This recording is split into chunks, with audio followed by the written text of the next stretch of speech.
I love this lesson tonight because one of the things that keeps us imprisoned is our projections, or I should say our perceptions of the past. We only know, and the Course often says this, we only know what's going on right now based on what happened in the past. We don't see anything without a reference or a judgment to the past. That's pretty hard. That's pretty much the way it is.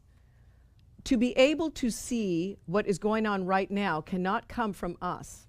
It's going to have to come from a power greater than us. It's going to have to come from, as this might say, a miracle.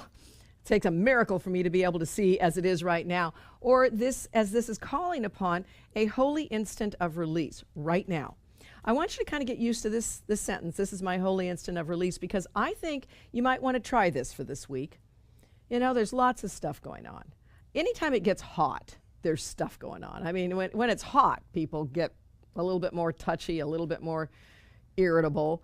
It's always a good example, a good lesson to be a little more patient during times like this.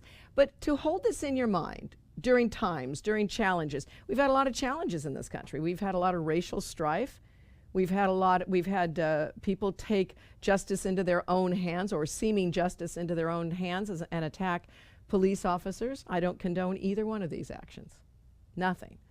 But how do we move past this? It almost seems insurmountable.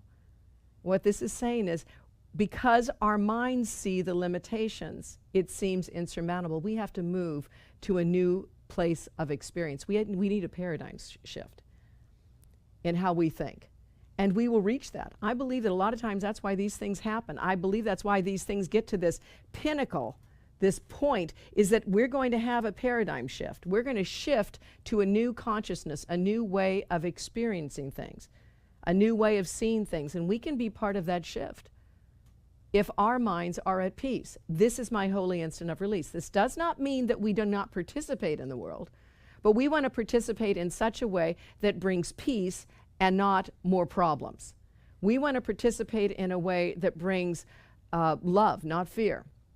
I was mentioning to you last week some comments about this when I said the Course tells us we react to interpretations rather than facts. It says the ego reacts to interpretations, and interpretations are based on the past because we do not see anything as it is happening right now. So anytime our judgment is based on past perceptions, it is an interpretation, and therefore it is based on an illusion. We want clearly to see as God would see now. That's why this lesson is so powerful, because it gives you a practical tool right in the middle of it. It says, Father, it is today that I am free, because my will is yours. It doesn't say sometime in the future when all the planets align, when everybody treats me fairly, when I get the new job, when I pay off my bills, when my health is much better, when it's a lot cooler outside, when everybody's getting along after political conventions. It says, today I am free because my will is yours.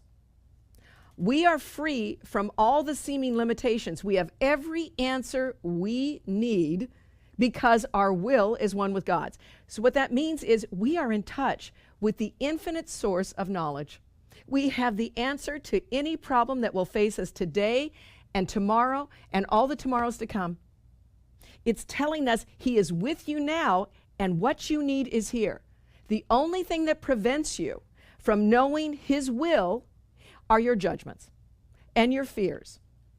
And they seem pretty big and pretty powerful. Your past perceptions of yourself and others, your guilt, that seems pretty powerful. The way the world has been, and it seems it shall always be, seems pretty powerful. But the Course is constantly relating the world to this, a cloud.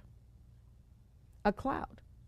It says in a lot of the meditations, it says you feel like you are surrounded by a cloud and the presence of Jesus is not near you. And He says, reach out, and He says, take my hand. And He says, I assure you that is not an idle thing. I am holding your hand right now when you don't even know it. I'm helping you through this right now. And the things that seem to stop you, the clouds, meaning the illusions of the world, the fear, the judgment, and the pain, it says, go ahead, because clouds can't stop you. Nothing can stop you. Just when a cloud goes over, the sun, we all know the sun's coming back, it's just a cloud.